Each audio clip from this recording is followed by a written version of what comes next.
নমস্কাৰ সকলোকে অন্য এটা নতুন ভিডিঅ'লৈ আপোনালোক সকলোকে স্বাগতম জনাইছোঁ। আশা কৰিছোঁ সকলো ভালেই আছে। বহাগৰ বিহুটি নিচেই কাষত। বিহুলৈ বুলি ইতিমধ্যে সাজু হৈ উঠিছে অসমৰ জনপ্ৰিয় গায়ক গায়িকাসকলো। প্ৰত্যেকখন মঞ্চতে দৰ্শকক আমোদ দিবলৈ তথা দৰ্শকৰ সৈতে হাঁহি ফূৰ্তি কৰিবলৈ সাজু হৈ উঠিছে অসমৰ নামী দামী কণ্ঠশিল্পীসকল। পিছে শিল্পীসকলৰ মাননি কিমান আপোনালোকে বাৰু জানেনে? ইতিমধ্যে ছ'চিয়েল মিডিয়াত প্ৰকাশ পাইছে জনপ্ৰিয় শিল্পীসকলৰ মাননি। অসমৰ হাৰ্টথ্ৰব জুবিন গাৰ্গৰ মাননি হৈছে 7 লাখৰ পৰা 15 লাখ টকা। শংকুৰাজৰ মাননি হৈছে 4ৰ পৰা 7 লাখ টকা।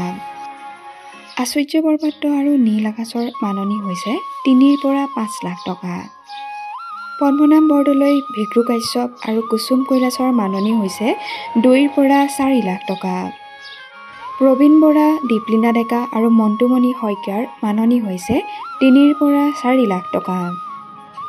দীপান্বিতা ডেকা, ৰিচা ভৰদ্বাজ আৰু মৰ্মিতা মিত্ৰৰ মাননি হৈছে 2ৰ পৰা 3 লাখ টকা।